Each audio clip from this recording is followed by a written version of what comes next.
even if the book doesn't sell out, it's very satisfying to see your art, that you put your all into it, that you can best you can do, and it's printed and it looks really nice. And there it is, and that's part of your legacy, if you want. Why would you want to get that? Because it's creatively very satisfying. Hi, I'm Michael Martchenko. I'm a children's book illustrator, and I've been working with Robert Munsch for years. I'm a graduate of OCA's illustration course. I graduated back in 1966.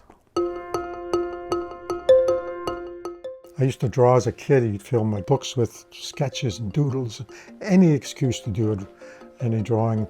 After high school, went to OCA, and it was like, whoa. They had a advertising illustration course, which was perfect for me because it was a combination of drawing, painting, design, layout. Everybody was into art. Everybody, the whole reason for being there was art. And I loved every minute of it. The guys I met, the fun we had, the work we did, the things I learned, like design, like typography, layout, perspective, focal points. Photography, we learned how to print. They had a lab. So I took a job at an ad agency doing storyboards. So the course I took was perfect for me, for what I got into. Eventually, I became an art director, which meant I worked with a writer. And I discovered I really liked this. This was a lot of fun. Quite loved it, actually. But somebody, Robert Munsch, Rick Wilkes, and Milliard, they called me, do you want to do a kid's book? I said, well, no, we would like you to illustrate a book. And I said, oh, what's that about? And they said, well, it's about a princess and a dragon and a prince. I'm going, like, seriously? That's been done to death, man. I'm like, what do you mean? They sent me the script. She rescues the prince, outfoxes the dragon, and I thought, yeah, I like this. This is cool. It was way before its time. 3-4 months later, I get a bunch of books, and there's my name on the front, my picture on the back, and I'm going, ah, cool.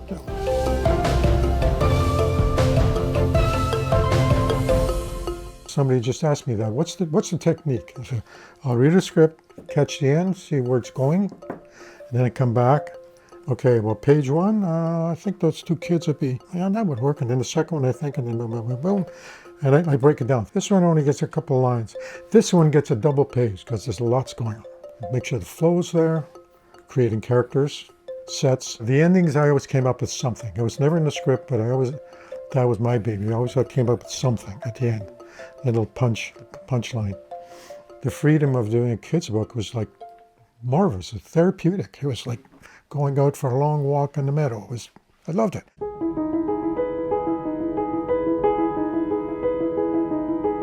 Working with Bob, no ego. I think respect has a lot to do with it. I respected his writing. I guess he respects my drawings. I'll show him a picture and he'll go, great, love it. He always appreciated what I did. It's just been fun to work on. It really has. It's been a long time. Still doing it. We got a book just come out. Bob's not that well these days. He's not really writing anymore, but he's got a kind of a stack of old stories that they can take it and maybe play around with it and cut and paste.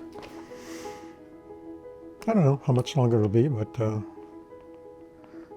if that's done, it's been a good run, man. It's been great. From art college to advertising to being a creative director to doing kids' books. And now, 100 books later, people know my work. I'm very, very proud, happy about it. People come up and say, oh, I love your work. I used to love it when you used to read your books when I was a kid. Oh, really? What was your favorite story and why did you like it? Mr. Martchenko, can you sign my book? Can you sign my arm? Can you sign my hat? And that's pretty cool. And that's really cool. I'm delighted at the way kids love it, and it's just worked out. And the older I got, and the more I realized that, and I think, wow, I think I've left something behind here,